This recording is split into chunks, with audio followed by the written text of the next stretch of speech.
দাম বাড়ানোর অজুহাতে এবার যোগ হয়েছে অতিবৃষ্টিতে তৈরি হওয়া অকাল বন্যা। কয়েক দফায় বাড়ানো হয়েছে কাঁচামরিচের দাম। মাত্র 3 দিনে কেজি প্রতি দর বেড়েছে 100 টাকা পর্যন্ত। স্বস্তি নেই চালের বাজারেও। দাম বাড়ানোর পর ৮-৭ বেঁধে নেমেছে ব্যবসায়ীরা। কাগজে কলমে দেশে গেল মাস তিনেক ধরেই কমছে মূল্যস্ফীতি। সোয়া 2 বছর পর সবশেষ জুনে যা নেমে আসে 8.5-এর নিচে। তবে এই ধারা কতটা প্রতিফলিত হচ্ছে বাজারে তা নিয়ে বড় প্রশ্ন ক্রেতাদের। রাজধানীর মহাখালী কাঁচাবাজারে পণ্যের ঘাটতি না থাকলেও খুব একটা মেলেনি ক্রেতার দেখা।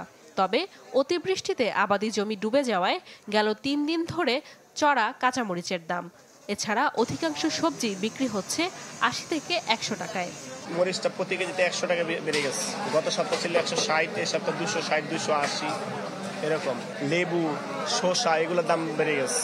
এগুলো নষ্ট হয়ে গেছে, কিছু মাল চাহিদা পূর্ণ করতে পারতেছে না। করলা মনে করেন 100 থেকে 120 টাকা, বেগুন 100 টাকা 120 টাকা, তারপরে আপনার তাল বেগুনটা 140 টাকা কেজিতে পাচ্ছে 20 টাকা।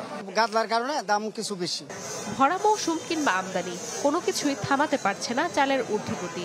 মোটা চালে কিছুটা স্বস্তি থাকলেও মিনিকেট, নাজির শাইল বিক্রি হচ্ছে 80 থেকে 90-এর ঘরে। এতে বিক্রিও কমেছে খুচরা পর্যায়ে। আমাদের বেচাকেনা একদম কম, মানুষের অবস্থা তো ভালো না। যারা 1 বস্তা নিত তারা 10 কেজি নেয়, 5 কেজি নেয়। আমাদের বেচাকেনা খুবই কম। চালের দাম বেশি হওয়াতে মানুষ চাল কিনে আগ্রহ প্রকাশ করতে আছে না। মানুষ এখন কম কিনতে আছে, এতে আমাদের ব্যবসায় অনেক সমস্যা হইতে আছে। মুসিবতে আছে, আমাদের বেতন কম, একটা কেজুয়াল চাকরি করি, তা আমাদের বেতনের মতো পাই না। ঊর্ধ্বগতির বাজারে সাধারণের স্বস্তির জায়গা কেবল ডিম আর মুরগিতে। আমরা লাল ডিম বেচতেছি 120 টাকা ডজন, সাদাটা 110 টাকা ডজন। নাদিয়া ইসলাম তুলি, চ্যানেল 24, ঢাকা।